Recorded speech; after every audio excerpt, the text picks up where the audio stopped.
we start with our discussion on so called logic gates from this lecture. The title of the lecture is Logic Gates. Now, if you recall, we have talked about numbers, number systems, binary primarily, and other derived number systems like octal, hexadecimal, decimal, gray code, etc., BCD. Now, when we talk about binary number system,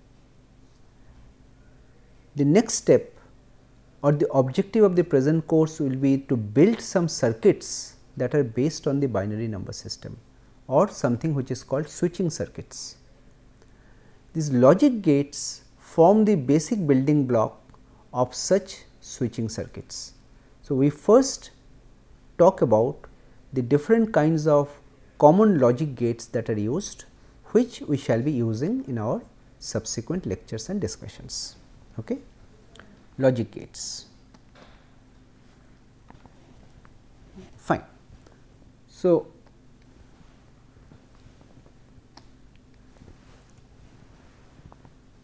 first thing is that we are talking about designing digital circuits. These logic gates will be the basic building block of such circuits. There are many different types of logic gates which have been reported by various people. The most common logic gates are NOT, AND and OR. These three are the most basic ones, and of course, NAND, NOR and exclusive OR or XOR, these are also quite popular. There are a few others. Now, when you design a circuit, nowadays we talk about integrated circuits. There is a large amount of circuitry which are packed or integrated within a single integrated device. So, you can see such integrated circuits in every circuit board. You open a computer, open a laptop, open any kind, open your mobile phone, anything that you see.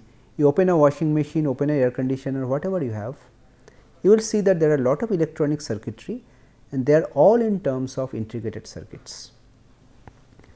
Now, here I have shown you some typical pictures of integrated circuits, how they look like. They can vary in shapes and sizes, and over the years there have been several generations of integrated circuits which have come up, starting with the late 1960s, where we talked about something called small scale integration, where inside these are called chips. Integrated circuits are sometimes also called chips. There will be about 10 to 12 maximum gates per chip, very small circuits. Then came in the 70s something called medium scale integration, MSI, where we were able to pack about 100 gates in a chip. Then came large scale integration, where we are talking about thousands of gates. Then very large scale integration, tens of thousands of gates, and this VLSI is actually progressing. As of today, we are able to pack almost in excess of 10 to the power 8 or 100 million gates per chip. So, you see today we have chips of fantastic complexity with so huge number of components or basic gates inside a chip that allows us to build incredibly complex systems in a very compact space, because the sizes of these integrated circuits are very small. Okay? This gives us a very big advantage in system design. Now, another thing I just wanted to mention, there is a empirical observation which was made by Gordon Moore, who was the co-founder of Intel long back in the year 1965. So, what he predicted based on his observations is that the number of transistors in a chip basically should double every year. So, in the initial years this trend was found to be holding good. The so called Moore's law predicts that such trend will continue in the foreseeable future. See, the pace has slowed down over the years, okay, but what we see today is that still today the kind of technological advancements that we see, that has allowed us to have the number of transistors per chip or per square inch, whatever we say, actually we are talking of per chip, to double approximately every 18 months. See, the initially Moore talked about 1 year, but now it is about 18 months. This actually means an exponential growth. It is doubling every fixed number of months, right. So, a very typical curve is shown here. So, here the x axis shows the years, this is projected up to 2030, and y axis shows the number of transistors per chip on a logarithmic scale. So, a straight line means exponential growth.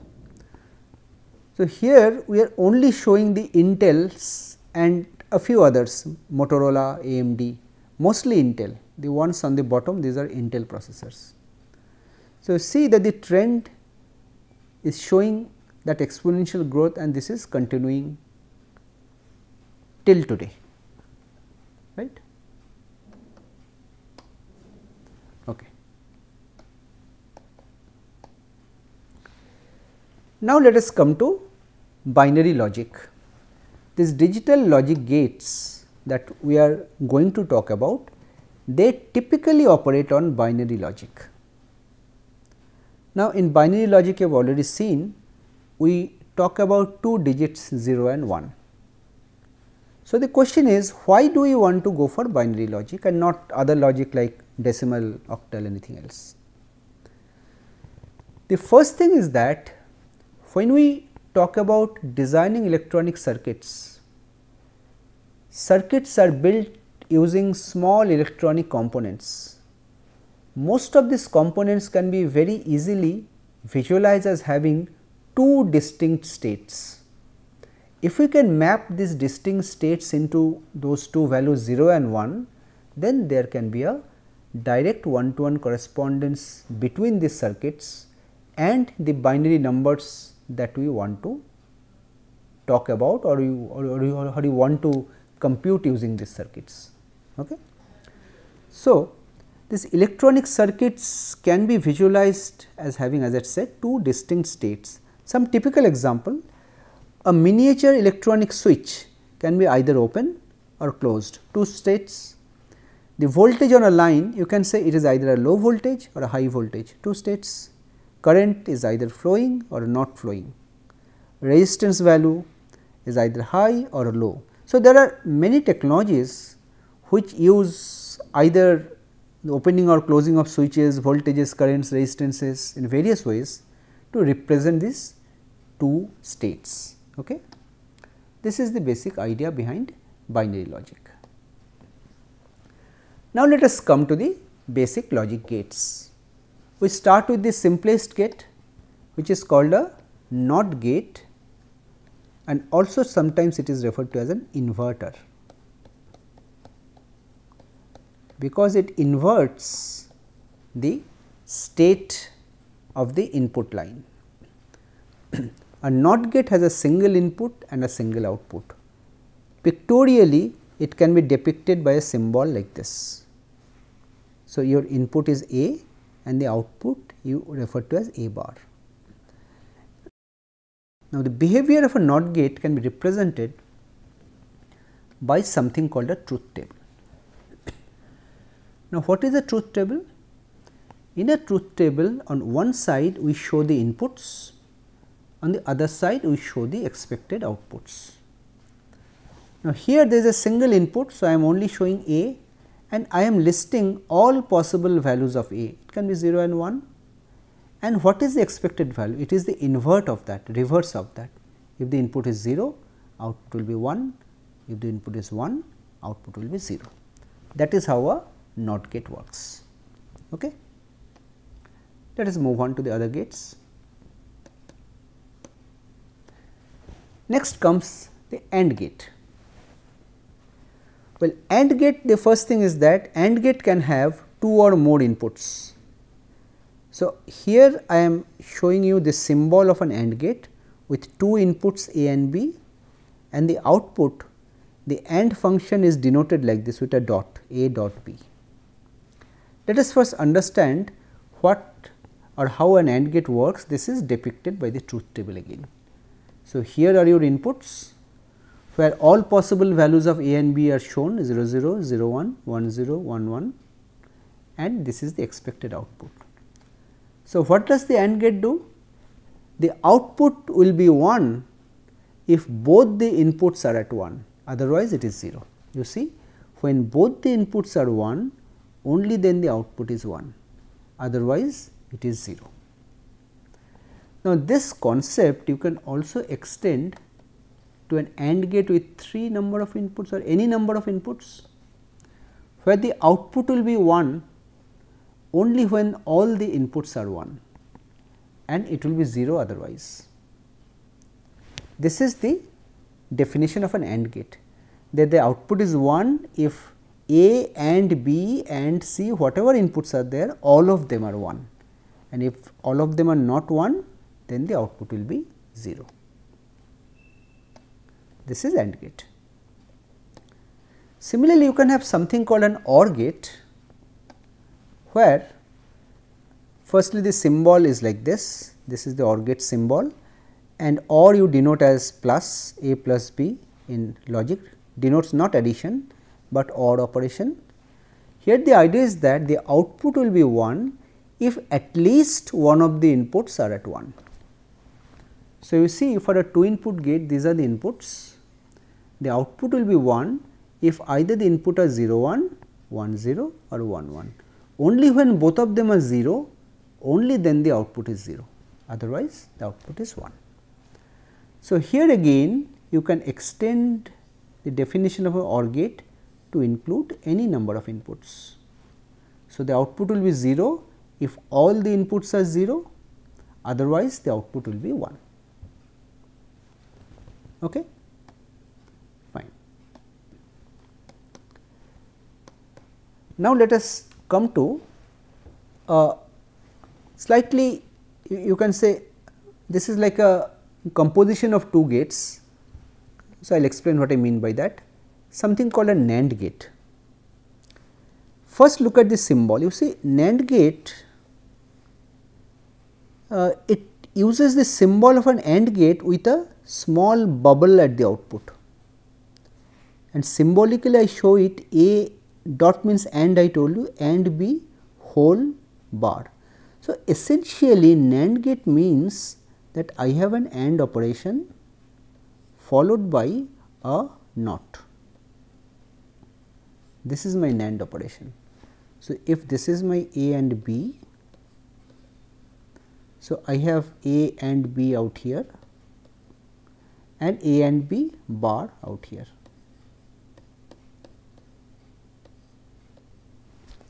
Right. So, the operation will be just opposite to AND. You see, the output will be 0 if both the inputs are 1, otherwise the output is 1. For AND gate, the output was 1 when both the inputs were 1, but since because there is a NOT operation in the output, so the output will be 0 if both the inputs are 1. Now, here again you can extend NAND gate to any number of inputs, right. So, functionally a NAND gate is nothing but an AND gate followed by a NOT gate. That is why I have said this is like a derived gate. If you have AND and NOT, you can also make an AND.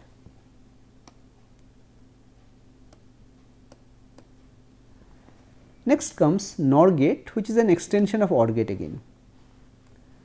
So, again NOR gate looks like this, it is like an OR gate with a bubble indicating a NOT operation in the output. So, here again if we have an OR gate and a NOT gate, this makes a NOR gate.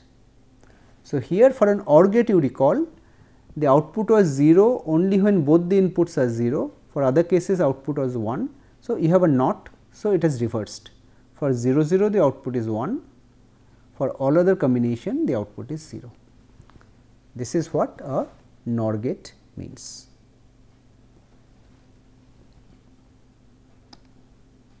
Okay. Now, let us come to something called exclusive OR gate. Well, you have already seen this symbol. So, I mentioned this symbol as modulo 2 sum when we talked about it. Now let me tell you, this modulo 2 sum is nothing but the exclusive OR operation, because now we are introducing this specific gate, exclusive OR gate or XOR in short. The symbol is like this, a OR with a double line in the input side. This is the symbol of an exclusive OR. Well, for a 2 input exclusive OR, if you look at the truth table, this is the input. The output will be 1 if the inputs are 0 1 and 1 0, which means exactly one of the inputs are at 1. But if both the inputs are 0 or both the inputs are 1, then the output is 0. So, here again you can extend an exclusive OR definition to any number of inputs. But what will be the definition of such a gate? Well, so instead of saying that 1 is 0, 1 is 1, we say that the output will be 1 if odd number of inputs are at 1. You see, the output is 1 if odd number of inputs are 1. Odd means how many are 1? 1. 1 is odd, 1 odd, 2 is even, 0 is even, and if it is even, it will be 0. So, for larger gates, the output can be defined like this, right. So, if odd number of inputs are at 1, the output will be 1. If even number of inputs are 1, the output will be 0. Okay, fine. Now, let us come to something called exclusive NOR gate. Now, exclusive NOR gate is just the reverse of exclusive OR. You see, there is an exclusive OR symbol and there is a NOT symbol or a bubble at the end. So, the output column you see is just the reverse. When you have 0 1 or 1 0, for XOR the output is 1, now it is 0, but for the other combination it is 1. So, definition wise, the output will be 1 if even number of inputs are 1. That means 0 0, number of ones is 0, even, 1 1, number of inputs is 2, that is also even, but if it is odd, it will be 0. And symbolically and in an expression, operation is denoted like this, XOR bar. So, one thing you see here, you have the basic operations, like I talked about AND, I talked about OR, I talked about NOT. These three constitute the basic operations, and there are derived operations like NAND, NOR, XOR and XNOR. Derived means these can be realized using these basic gates also, like as I said, an AND gate followed by a NOT gate is equivalent to a NAND gate.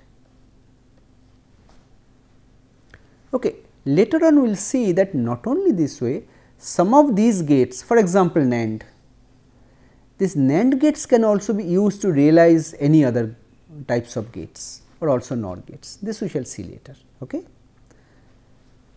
So, we have talked about the various kinds of gates, this AND, OR, NOT, NAND, NOR, XOR and XNOR.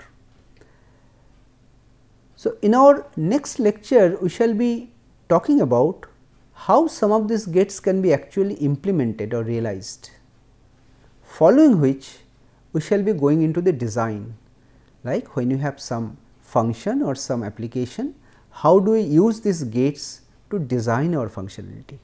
So, this will be our flow during the next few lectures. So, with this actually we come to the end of this lecture. So, as I said, in the next lecture we shall be talking about some of the ways in which these gates we had discussed today can be actually built. Thank you.